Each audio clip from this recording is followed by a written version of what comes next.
Welcome back to the Turtle Talk podcast. It is your host, Old Sun from Old Sun Sports. We are co-hosted by John from Sidelines Sports Network. Welcome to the show. It's a good week to be a Terrapin, as always, and coming off a big win last night, we waxed Minnesota. Yeah, that was they had a decent start there, where you kind of got a little nervous about the under 12, and then from there on it just took off, and there was no 19 to shot. 4 run. Yeah, that was another big run at home. So we're like 19 for 19, for between women's and men's in college this year. So it's been a great year to watch basketball at Xfinity for sure. Yeah, absolutely right. I can't say that enough times. But the who was the disappointing game? Or we kind of dropped the ball against Nebraska. Yeah. Yeah, that was definitely disappointing. You can't. I said it when we lost to Michigan State.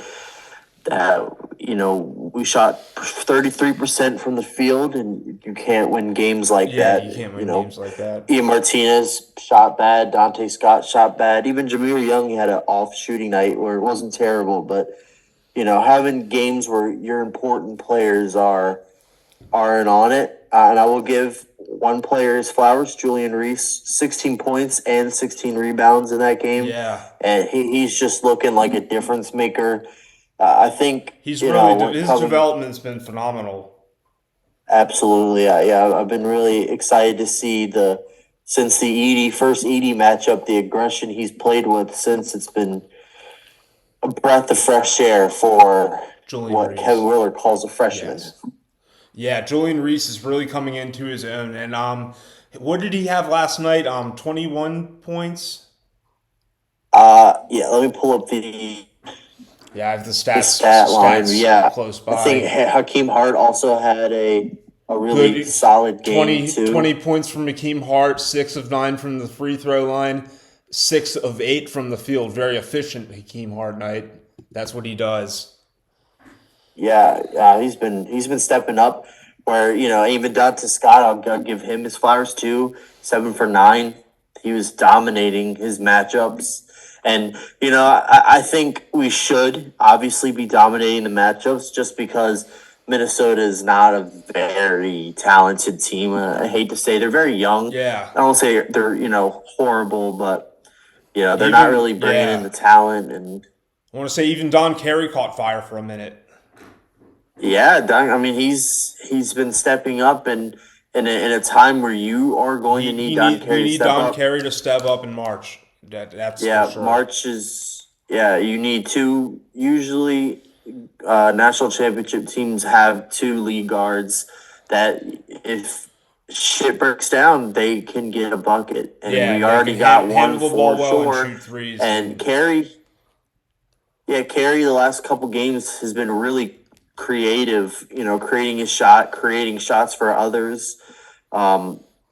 I'm really starting to like the way things are trending with Carey, and I hope Sunday is a explosive game, where he breaks out, and that could be the start of something. I posted on my Twitter page earlier today about KenPom.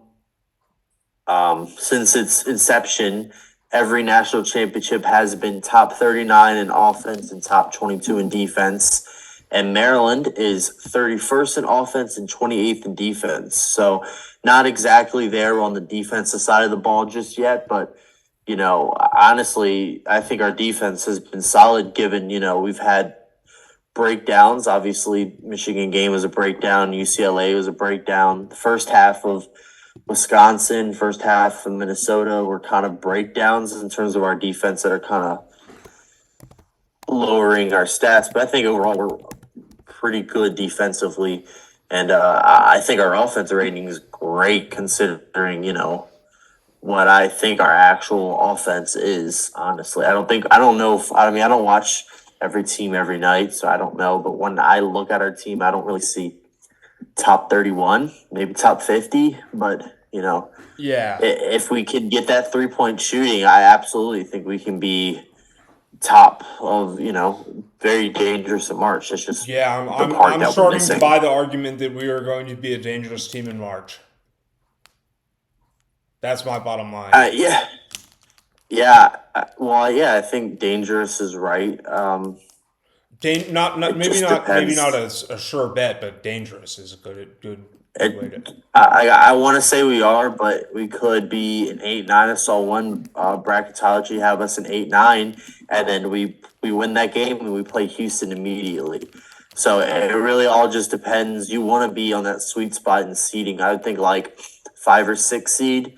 I think 5 seed you'd see Houston or whatever the 1 seed is in the Sweet 16, and anything better than a Sweet 16 is magical. Disneyland stuff. Amazing run for Maryland. Mark Turgeon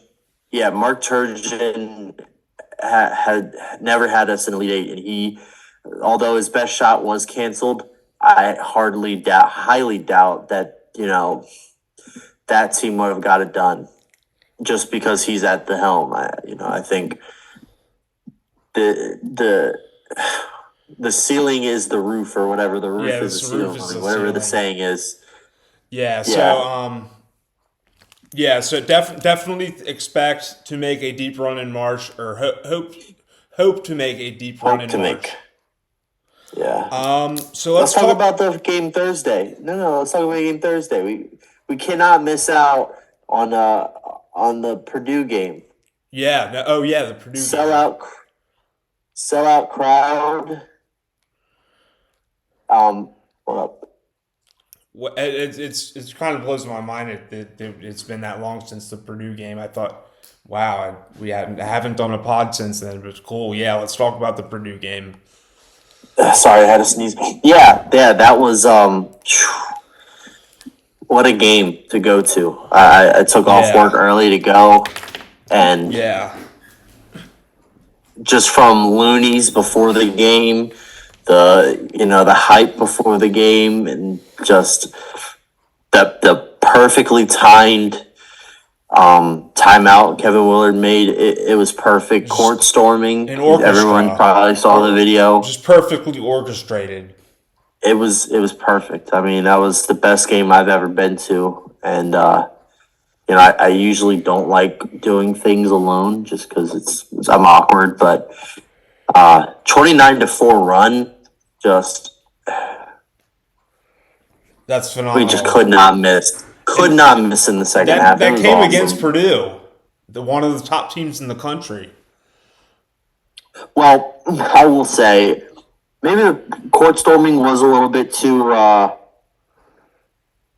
don't know what we're looking for, but Purdue is ranked 3rd or 5th right now. I think they're obviously a really good team, but the way Fletcher Loyer is playing is severely being a crutch to the team, because when they were great, they were the best team in the country. That's when Fletcher, Braden Smith, and Zach Edey, that was their big 3. Yeah, and they really don't have that great of a supporting cast. I think Brady Newman's all right. Gillis is all right. Ethan Morton's terrible. I don't know why he starts every game. I guess it's probably because if you don't start him, your bench is completely horrible. So I think Purdue is definitely an overrated team. They'll probably be a one or I buy that argument. Purdue's an overrated team. But depending on what 8 or even what 5 or whatever the Sweet 16 seeding, I don't think they get past Sweet 16, which sucks because that puts a crutch on the Big Ten argument again. Year after year we can't win. Obviously, it's a real argument, but I don't think Purdue's our best chance. I don't even think we're the best chance. Northwestern probably a good chance. They have 2 league guards. Indiana has guards, and they have NBA talent with Hood Schifino and TJD. So I think if the Big Ten wins it this year, it's Indiana. I would say. I think we have agree with that. That's a good sense. Good take right there. But that's why we played the games. I can't wait to find out what happens. Right. And we play Northwestern on Sunday. Obviously, like I said, they have their two guards, Boo Buie and Chase Aldige. Every Maryland fan knows about them. They've been, burning us, even though we beat, I think we beat Northwestern a ton. But, they're tough. They got their best team. I don't know. They might have the best team they ever get. I don't know what Boo Buie and Aldige, I don't know what, their status are with not just NBA, but, coming back. But their supporting cast is not good. Not good at all, really. Yeah, they're thin. Yeah. Nicholson is a very efficient shooting center, but he only takes like 3 or 4 shots, and I think we can just, put Reese on them. They're a horrible 3-point team. I think they're bottom 3 in the conference with us in Minnesota, 32% shooting. Yeah. Pretty bad. They're good defensively if they're going to, create havoc and beat us on the road. It's going to be, good defense, which, could stop us and, getting downhill with their guards. But bottom line, I'm really excited for the Northwestern game. Yeah, it should be another sellout crowd at home on a Sunday, so no excuses on, getting there on time. I mean, it's a crowd win to me. I said we're going to beat Nebraska, and I was wrong.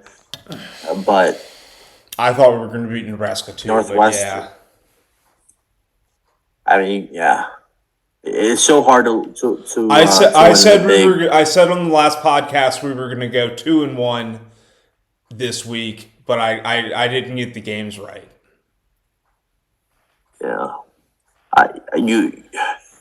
We lost. We beat Purdue, but we lost to. We beat Purdue, but we lost to Nebraska. Yeah, I think in the Big Ten there's a little bit of home cooking almost anywhere you go. I'm not going to say they're the reason that put us out of the game, but there were some calls, some on both sides that were pathetic, to say the least. Yeah. I wanted to go through the game and get them, but the one that really sticks out in my head, which could be like a revenge kind of call, was the backcourt. Yeah, or Jameer Young wasn't even officiating. Across the backcourt that's yet. Another topic, but yeah, it's officiating wasn't great. I scoff at them, but no excuses. You can't shoot 33% and expect to win a game, especially on the road, no matter who the opponent is. Exactly. Also got Ohio State on Wednesday, second to last game. Ohio State, man, they are horrible defensively. It's almost like, those guys, they just don't play defense at all. Yeah. They got, awesome shooters, or awesome players. Bryce Sensabaugh specifically burnt us last time. He should be another one and done Ohio State freshman. Remember, it was last year, Malachi Branham was a one and done freshman. Yeah. Surprise one and done freshman. I think probably him too. And D'Angelo Russell, they had a while back, but yeah. Justice Sueing and Zed Key, I think last time we played them, they had no Zed Key, and we're going to Ohio State, but they are reeling. They're really bad right now, so we'll see how that one goes. Should be I don't want to say a cakewalk, but we definitely need to execute to win the game. Yeah, I think another 2-1 end to the season would, no matter who the wins are, I think. 2-1 seems reasonable for this week, and that's. Obviously, 2-1. I think 2-1 with a loss to Northwestern probably puts us. Well, I guess loss to anybody doesn't really matter. Will put us a double bye, but 3-0. Obviously, 3-0 would be you'd sweet. rather go. Obviously, that's the alternative. Right. Yeah, I think right now we're looking around the 8-9 seed, but I think if we win the Big Ten tournament is the only way we can get above 5. For But I think sure. right now we're hanging around. I think when now maybe win a game or two in the Big Ten tournament, you're at like a 5 or 6 seed, which that's what you need to be at. I guess the bottom line is the excitement for Maryland basketball in springtime is back. Yeah, it's no more. When you lose, it's more upsetting and not upsetting. It's more Disappointing. you get angry instead of just Yeah. dejected because it's because of Turgeon, It's not frustrating anymore. right? So future is definitely bright. Also, future is bright if we're gonna go on to talk about the future. John Lamoth had a 57-point game, shooting 16 threes. Yeah, and That we is speak with him insane. We about talked to that later in John. the episode. Yeah, we talked to him about it. Talked to him about just different things, and even after he went 3-8 first, or 6 for 10 from three the next game. So we have a sneaky little shooter on our Yeah. hands. Maybe It's first for team All BCL was announced. yeah. The fact that he's roughly considered our third best recruit next year is mind-boggling to me because he has so much upside. Yeah, I mean, he might not even really see the court much next year. If you're thinking, you lose Don Carey, you're bringing in DHS. You expect maybe you get Jameer Young back. I think we still grab another guy from the portal, and then John's like I wouldn't say he's developmental. Yeah, I he's would like say yeah, for sure. But his upside is just really through the roof. yeah, he's very scrappy, tough. He averaged a triple double for St. Francis this year, Yeah, or nearly a triple double, which is crazy. He can shoot the ball really well. Apparently, yeah, he said he went 16 for 28 from three. So it yeah. wasn't like he was just chucking. That's a very efficient Mind-boggling 3-point. That was like numbers. 57% from 3-point. three, I think, which would be wild. That's If that was a true. workout right there. 28 Yeah, yeah. three-pointers. So let's talk about the ladies. The big win over Iowa. The ladies Terps had a good week. Diamond Miller stepped Yeah, up, and Cheyenne Sellers had a great game. And let's talk about the fish lady too. The flopping fish lady. She was phenomenal. yeah, yeah. It was funny. Don't forget Brene Alexander, 6 for 9 from 3-point range today. She was Yeah, incredible. yeah, Or not today, but that's a big win. The crowd, it was pretty good. Obviously, you like a little bit better, but yeah, the girls are reeling. They got one more game upcoming against Ohio State for the big. They're locked up in the double bye. I don't know if they can move up or down. I don't think so, but Big Ten tournament coming up soon. Hoping to advance their seed, maybe try to win the big. And they got Indiana, Iowa, Ohio State. I think those are, and Maryland are the real big five in the Big Ten to, battle for the championship. They also yeah, got a commitment today from Ellis McKinney's yeah. little That was sister, awesome. Ava. Yeah, that's cool to see that pipeline continuing. I'm not sure how good of a player she is. Obviously, I would assume good. She had a nice selection of offers. Yeah, I saw yeah. her final So 4 or 5. It was some pretty good. I can't remember the exact teams, but it was. I remember it was some pretty good company. I'm pulling it up right now. Final four was Maryland, Penn State, Princeton, and Harvard. Smart kid. I mean, Oh, the yeah, whole McKinney family is definitely smart. Ellis, prestigious. I think, was a student government, right? Yeah, he's in law school right now. Yeah, so comes from a very smart lineage, or she comes from a very smart lineage, and she'll And continue Terps, let's go. her talents at Maryland. Cool. So let's talk on baseball. Had a disappointing, I wouldn't say disappointing. It just you lose some games, and baseball's a fluky sport. And you lose some games, but we lost to West Virginia. Yeah, our two losses, one the first game of the season against UCF and West Virginia. Those losses came from starting at the other teams just starting out hitting hot, our pitching starting cold.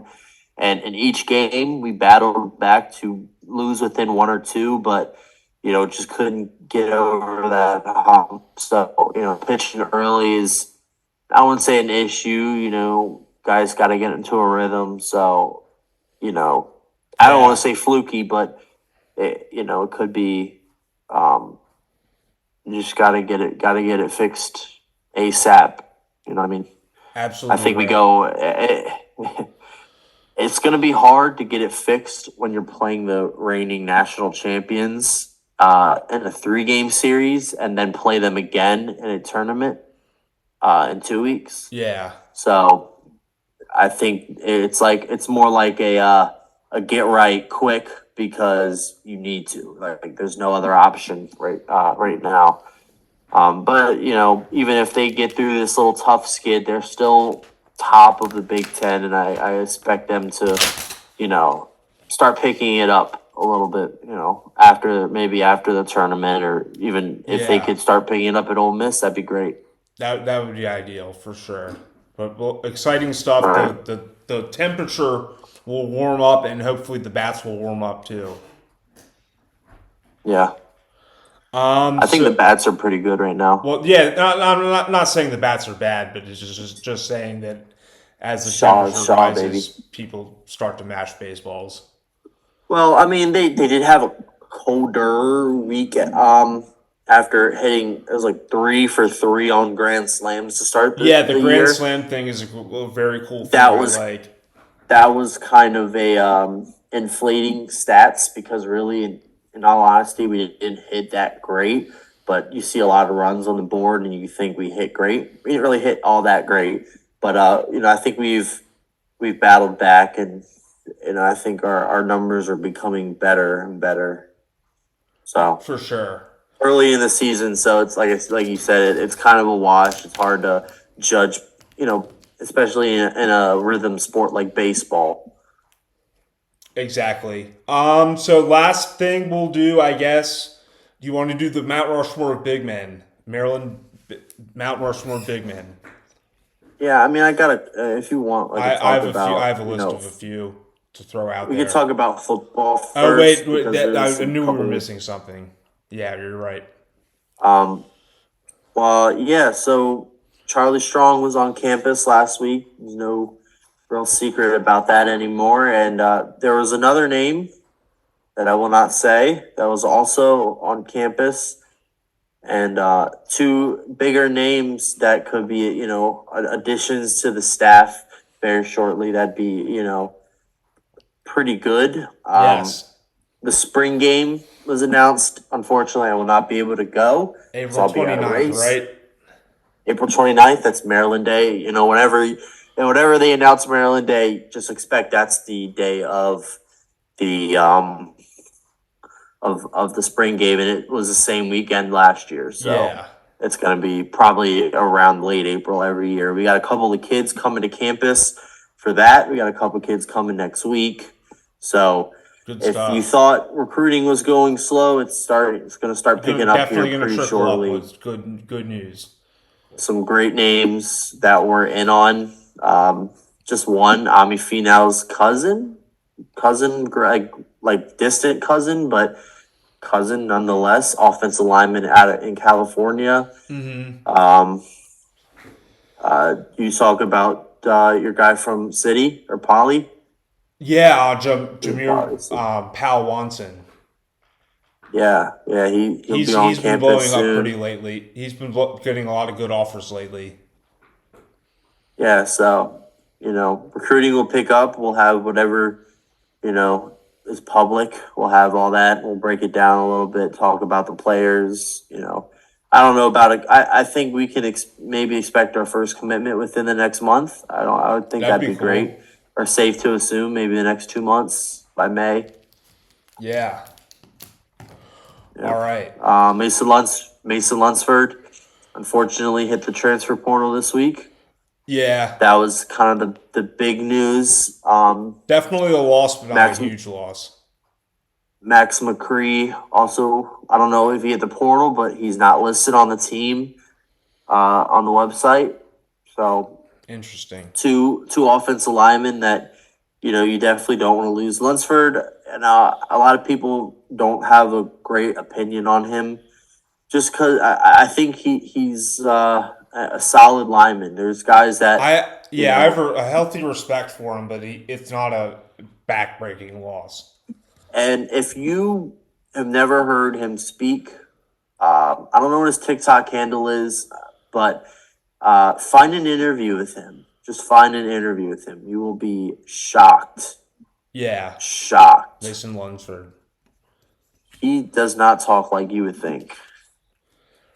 All right. Well, so do you want to do you want to draft big men for Mount Rushmore, or Yeah, hit me.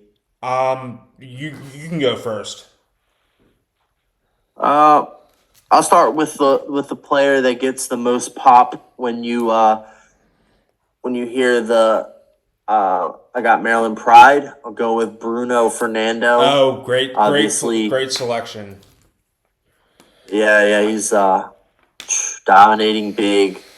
And like I said earlier, if we had anybody else on the sideline, I'm not saying national championships, but there would be a lot better than just one Sweet 16 or two Sweet 16s. Yeah, deeper runs. I'll go Lonnie Baxter. He was the linchpin for the national championship team. I was a kid watching Lonnie Baxter grow up. He was one of the first big men I truly dialed in on, and like Lonnie Baxter is synonymous with college basketball big man to me. That's a good pick. I will go, and I'm still young. I guess I'll go Jalen Smith because Good one. Good, another good kind of one. young. Yeah, he had that little stroke from three or later in his career. So I don't know if you consider him the big, but he is a big man. Mount St. Joe's guy, Maryland guy, having a pretty good Baltimore. NBA career. Exactly. My second choice, I'll do Tom McMillan, the senator. He was a state senator, and he eventually became a state senator. That's cool. But he was I think back in the '60s. He was very dominant. One of the first dominant big men for the Maryland Terrapins. Right. I'll go Joe Smith, number one pick. Yeah, good pick. Yeah, dominant big. It says here he went 40, 18 in North Carolina.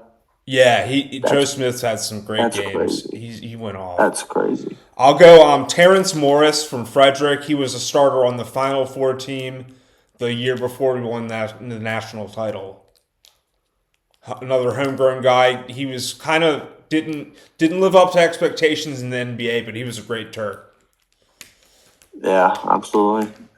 I'll take is this final pick or last pick. I'll take Len Elmore. Len Elmore, good call. A great call. Yeah, I see him on I think it's the Big Ten Network all the time.